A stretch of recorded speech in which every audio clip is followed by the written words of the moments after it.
আসসালামু আলাইকুম। আশা করছি সবাই ভালো আছেন, সুস্থ আছেন। আজকের রেসিপিটা হচ্ছে মাত্র 1 কাপ ময়দা আর কিছু আলু দিয়ে পটেটো ক্রোসেন্ট। বিকেলের নাস্তায় সবাই এই পটেটো ক্রোসেন্টটা অনেক বেশি পছন্দ করবে। তবে কিভাবে একেবারে পারফেক্ট ভিতরের পুরটা আর উপরটা ক্রিস্পি থাকবে সেই রেসিপিটাই আপনাদের সাথে শেয়ার করব। খুব কম উপকরণ দিয়ে কম সময়ের মধ্যে এই নাস্তাটা বানিয়ে নিতে পারবেন। এটা দেখতে যেমন সুন্দর, খেতেও আলহামদুলিল্লাহ অনেক বেশি মজার, একেবারে মুচমুচে একটা পটেটো ক্রোসেন্ট। চলুন তাহলে রেসিপিটা শুরু করি।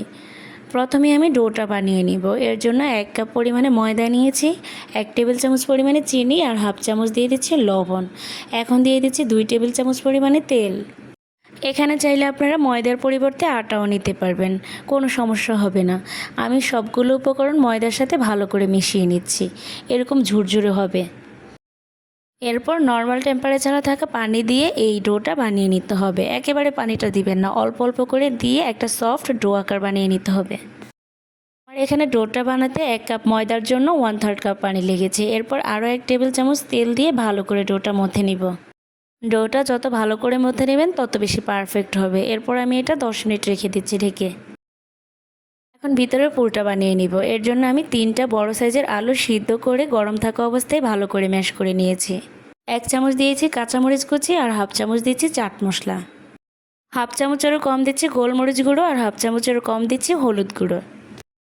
হাফ চামচ দিয়ে দিচ্ছি লাল মরিচের গুঁড়ো আর হাফ চামচেরও কম দিচ্ছি জিরা গুঁড়ো। হাফ চামচের থেকে কম দিচ্ছি গরম মশলার গুঁড়ো। স্বাদ মতো দিয়ে দিচ্ছি লবণ আর 3 টেবিল চামচ পরিমাণে দিয়ে দিচ্ছি কর্নফ্লাওয়ার। এখন সবগুলো উপকরণ আলুর সাথে ভালো করে মেখে নিব। এখানে কর্নফ্লাওয়ারটা অবশ্যই ব্যবহার করবেন, এতে করে বাইন্ডিংয়ের কাজটাও ভালো হবে আর অনেক বেশি ক্রিস্পি হবে। সব দিক থেকে ভালো করে মিশিয়ে নিতে হবে, এতে করে পুরো সব দিকে মশলাটা সমানভাবে থাকবে। এখন পুরটা রেডি।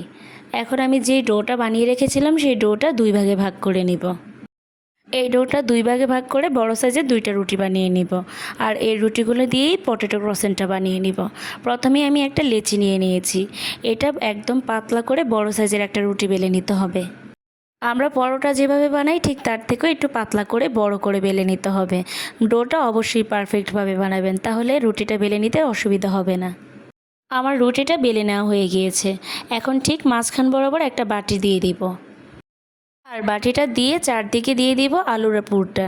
এই পুরটা চারদিকে সমানভাবে পাতলা করে বিছিয়ে দিতে হবে। এখানে আপনারা বাটির পরিবর্তে চাইলে ছোট কাপটাও দিতে পারেন। এরপর পুরটা আমার চারদিকে দিয়ে দেওয়া হয়ে গিয়েছে। চারদিকে কিন্তু সমানভাবে পুরটা দিতে হবে, এতে করে ভাঁজটা সুন্দর হবে। এরপর আমি মাঝখান থেকে বাটিটা তুলে নিচ্ছি।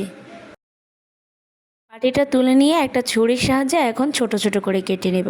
একেবারে মাঝখান থেকে প্রথমে কাটটা করে নিতে হবে, এরপর চারদিক থেকে সমান করে কেটে নিতে হবে। এই কাজটা আপনারা একটু খেয়াল করলেই দেখতে পারবেন, এটা খুব সহজেই কেটে নেওয়া যাবে।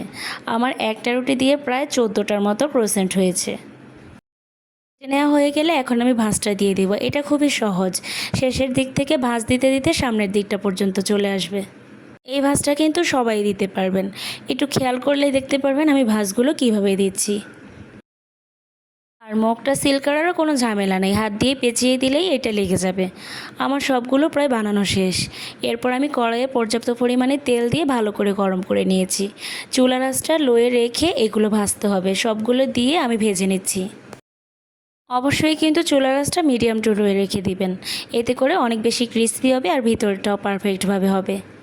কিছুক্ষণ পর পর আমি উল্টে পাল্টে দিচ্ছি যেন সব দিকটা সমানভাবে হয়। আমার প্রায় 15 মিনিটের মতো সময় লেগেছে এগুলো ভেজে নিতে। এরপর যখন কালারটাও চেঞ্জ হয়ে আসবে আর পারফেক্টভাবে হবে তখন এগুলো তুলে নিব। আমি সবগুলো ক্রোসেন্ট একই রকমভাবে বানিয়ে ভেজে নিয়েছি।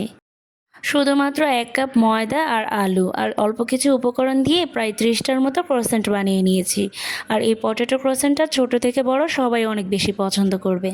আমার আজকের পটেটো ক্রোসেন্টগুলো অনেক বেশি ক্রিস্পি হয়েছে। অবশ্যই রেসিপিটা হুবহু ফলো করবেন, তাহলে উপর থেকে এতটা ক্রিস্পি হবে আর ভিতরটাও লেয়ারে ভরপুর থাকবে।